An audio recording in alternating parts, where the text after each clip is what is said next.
নমস্কার, কবিতার কলতান থেকে আমার চ্যানেলে সবাইকে স্বাগতম। বড়দেরকে প্রণাম জানাই, ছোটোদেরকে অনেক অনেক আদর আর ভালোবাসা জানিয়ে এখন চলে এসেছি হ্যাশট্যাগ আমরা সকলের আজকের বিষয় নিয়ে। আজকের বিষয় মৌসুমি দিয়েছে, মৌসুমি সিনহা ওন্না। মৌসুমিকে অনেক ধন্যবাদ বিষয় দেওয়ার জন্য। বিষয়টা হচ্ছে যে আমরা কেবলই মাধ্যম, শুধু নুন চিনি দিয়ে নিজেদেরকে পরিবেশন করি। তো আমার এই কথাটাতে এই মানে ওর যে বাক্যটি দিয়েছে আর কি, সেটাতে আমার একটা জিনিসই মনে হচ্ছে যে ঈশ্বর যখন মানুষকে সৃষ্টি করেছিল, সবাইকে এক রকমের পসিবিলিটিস দিয়ে তৈরি করেছিল, এই পৃথিবীতে পাঠিয়েছিল। যারা যারা ঈশ্বর বিশ্বাসী তারা এটা আমরা যেহেতু সনাতন ধর্ম মত অনুযায়ী ছোটোবেলা থেকে যে পরিবারে জন্মেছি বা বড় হয়েছি, আমরা এই ধরনের বিশ্বাস নিয়েই বড় হয়েছি যে ঈশ্বর আমাদের সৃষ্টি করেছেন। আর শুধু বিশ্বাস কেন, পরবর্তী সময়ে নিজেদের সত্তাটাকে যখন নিজেরা অনুভব করি তখনও বুঝতে পারি কিন্তু যে সেই সত্তার উপস্থিতি। তো যাই হোক না কেন, তো যখন তিনি আমাদেরকে বানিয়েছিলেন তো তখন কিন্তু প্রত্যেককে এক ধরনের পসিবিলিটিস দিয়ে বানিয়েছিলেন। কিন্তু এই তাহলে নুন চিনিটা কি? নুন চিনিটা আমার মনে হয় আমাদের ওই কার্মিক অ্যাকাউন্টটা আর কি, যেটা আমরা ইটারনালি এক জন্ম থেকে আরেক জন্ম ক্যারি করে নিয়ে যাচ্ছি। কার্মিক অ্যাকাউন্ট সবসময় যে কর্মা যে খারাপ তা নয়, লোকের একটা ভুল ধারণা আছে। তো এইভাবে আমরা ঠিক নিজেদেরকে আমাদের তৈরি হওয়ার পেছনে না অনেক কিছু কারণ আছে। প্রথম তো বাবা মার ইনফ্লুয়েন্স, তারপরে সমাজের ইনফ্লুয়েন্স, যে পরিবারে আমি বড় হচ্ছি, যে পরিবেশে আমি বড় হচ্ছি, সর্বোপরি আবার একটা সময়ের পরে কি হয় না, যে মানুষটা বুঝে যায় যে তার চরিত্রে কী কী পজিটিভিটি আছে, কী কী নেগেটিভিটি আছে, যে সে বিচার বা ক্যালকুলেশন করতে পারে, তো তখন কিন্তু সে সজাগ হয়ে যায়।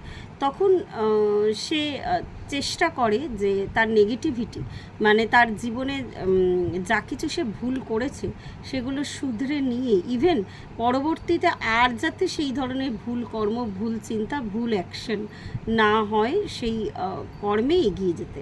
কিন্তু যখনই এই ধরনের কোনো নেগেটিভিটি তার মনে আসে পূর্বের মতো, বা নেগেটিভ কাজ করে বা লোককে নেগেটিভ কথা বলে ফেলে, তখন কিন্তু সঙ্গে সঙ্গে তার সেই আবার যার ওই চেতনাবোধ আছে, এমন নয় তো একদিনে তোমার জীবন থেকে সব কিছু তুমি জীবনটাকে পাল্টে ফেলতে পারবে, এটা কোনো ম্যাজিক না, এটা একটা সাধনা বা অভ্যাস। তো আস্তে আস্তে ওই চেতনা বোধ জাগরিত হয়। যখনই এরকম করবে মানুষ নেগেটিভ কোনো কিছু, তখন ওইটা যদি জাগরিত হয় চেতনা বোধটা, তখন নিজেকে সে সংযত করবে বা সরি বলবে। সবসময় সামনের মানুষটার কাছে সরি বলতে হয় না, সরি না, নিজেকেও নিজে বলতে হয়। মাঝে মাঝে শিখতে হয় যে নিজেকে নিজে সরি কিভাবে বলতে হয়। নিজের ভুল চিন্তার জন্যও নিজেকে কিন্তু মাঝে মাঝে সরি বলতে হয়, বা চিন্তাটাকে শুধরে শুধু সরি বলে আমার কর্তব্য এড়িয়ে যাওয়া নয়, সরি বলার পরবর্তী স্টেপটা আর কি নেওয়া, অ্যাকশানটা নেওয়া আর কি। তো আমার এই ধরনের জিনিস মনে হয় যত বয়স বাড়ছে অ্যানালিটিক্যাল নেচারটাও তো তত বাড়ছে। আর দিদি রঞ্জনাদির কথা আমি এমন একটা দিন যায় না যেদিন আমি ভাবি না আর কি, মৌসুমিও রঞ্জনাদিরই কী বলবো আর কি, আমাদের এই প্র্যাকটিসে সেই শিষ্যা কথাটা চলে না আর কি, অন্য একটা টার্ম আছে। তো যাই হোক, দিদির ছত্রছায়া আছে। তো ওই অ্যানালিটিক্যাল নেচার যত বেড়ে যায়, অ্যানালিটিক্যাল নেচার নয় যে অন্যকে আমি বিচার করছি, আমি নিজেকে নিজে অ্যানালাইজ করি যে প্রত্যেক দিনের ডেইলি যে কাজকর্মগুলো চলছে আমাদের জীবনে, সেখানে সেখানে কোথায় কোথায় আমাদের নিজেদেরকে চেক করতে হবে। আর পাশের যেমন আমি কালকে একটা ছোট্ট এক্সাম্পল দিই আর কি, মানুষের জন্য এটা কিভাবে আর কি মানুষের টুয়ার্ডস চিন্তা ভাবনাটা পাল্টায়। তো কালকে অটো করে একটা জায়গায় যাচ্ছিলাম, আমি যেহেতু সব কিছু শেয়ার করি তাই করছি। তো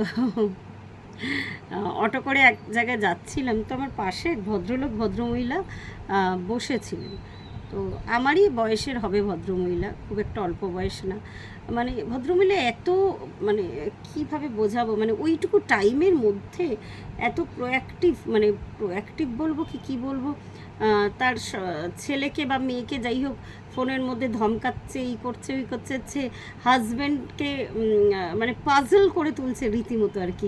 এই আমি পেস্ট্রি খাবো, আমি কফি খাবো না, মানে এই কটায় ট্রেন, যাই হোক ওইটুকুর মধ্যে ওই অটোর জার্নিটা, হয়তো তার আগে কিছুক্ষণ অটোটা দাঁড়িয়েছিল স্ট্যান্ডে, ওই 8-10 মিনিটের জন্য মানে ভদ্রমহিলার অ্যাক্টিভিটিস, মানে আমি কথায় যেটা দেখলাম আর কি, মানে বিভৎসভাবে আর কি অত্যাধিক কথা বলাটা, মানে আমি বলবো যে আমার নিজের ক্ষেত্রে আমিও কথা বলি, ভীষণ কথা বলতে ভালোবাসি, কিন্তু খুব আননেসেসারিলি অত্যাধিক কথা ব্যয় করাটাও একটা, মানে আমার কাছে একটু অন্যরকম লাগে আর কি। তো আগে হলে না ভীষণ বিরক্ত হতাম, হয়তো তাকে কিছু বলতাম না, প্রচণ্ড বিরক্ত হতাম, যেহেতু অত কথা বলছে, মানে রীতিমতো, মানে কি বলবো, ফোনে বিরক্ত হচ্ছে বাচ্চাটার, মানে তার সন্তানের ওপর বোঝাই যাচ্ছে, মানে টোটালটাই আর কি বোঝা যাচ্ছে ওইটুকু টাইমে। তো এখন আমি এই অ্যানালিটিক্যাল নেচার এই জন্যই বলছি যে আমি সত্যি কথা, আমি এত যারা টকেটিভ হয়, এত কথা বলে, পুরো ঘরের কথা বাইরে তুলে এনে, মানে এইগুলো একটু আমি অপছন্দ করি, করতাম, এখনও করি না যে তা না, এখনও করি, কিন্তু না আমি ওর সম্পর্কে বাজে কিছু ভাবার আগে আমি এইটুকু মানে মানে কি আমি এখানে খুলে বলতে পারছি না, অ্যাকচুয়ালি আমি ওর ভালো চাইলাম আর কি।